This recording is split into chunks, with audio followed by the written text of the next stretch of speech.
Nous avons le 11e forum de la Confédération francophone d'hypnose et thérapie brève, la CFHTB, qui se déroule à Montpellier au Quorum du 1er au 4 mai donc de cette année 2019. Alors en milieu médical, on pourrait le classifier comme ça. Il y a une utilisation de l'hypnose médicale, c'est-à-dire du processus qui est un processus cérébral, neuropsychologique, on pourrait dire comme ça, dans le domaine de l'anesthésie, c'est-à-dire dans le domaine des techniques de soins, pour accompagner du soin.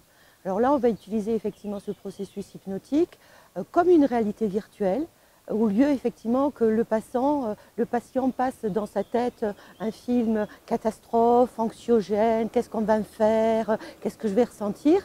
On lui permet de s'évader dans un ailleurs plutôt agréable, dont on sait après que le corps va sécréter les molécules qui vont permettre une meilleure récupération, une meilleure cicatrisation. Voilà. Donc ça, c'est vraiment un petit peu comme une utilisation d'une réalité virtuelle.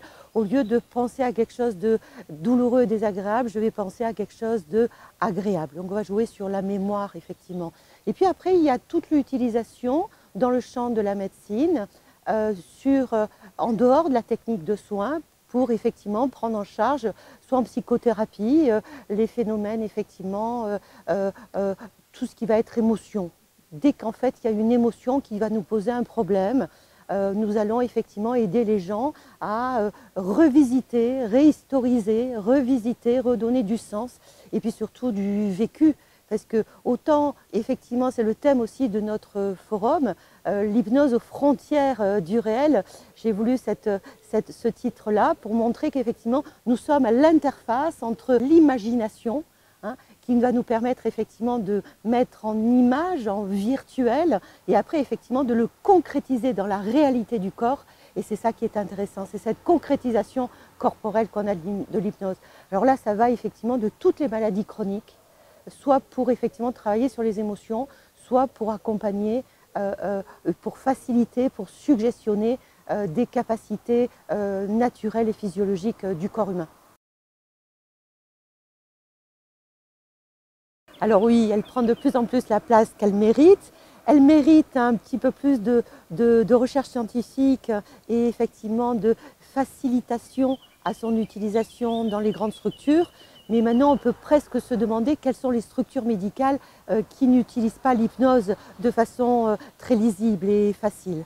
Donc il y a vraiment, oui, de toute façon, une diffusion massive dans son utilisation dans le milieu médical. Autant nous pouvons utiliser le processus hypnotique à visée, comme vous le dites, récréative, musical, l'hypnose de rue, où là effectivement ce qu'on va rechercher, c'est le côté sensationnel, c'est un petit peu l'ordre à la soumission. On va chercher effectivement des personnalités qui vont accepter de se jouer à un ordre. En milieu médical, on n'est pas du tout dans cette thématique-là. Nous utilisons l'hypnose non pas chez les gens les plus suggestionnables, mais pour tous les patients. Nous ne pouvons pas trier ceux qui vont réussir à faire de l'hypnose ou pas. C'est un processus naturel. Et là, effectivement, c'est comment nous utilisons ce processus pour favoriser des meilleures réponses physiologiques. Voilà. Donc, il y a vraiment, c'est effectivement un processus humain dans les deux cas, mais le domaine d'application, les techniques employées et surtout l'intention n'est pas du tout la même.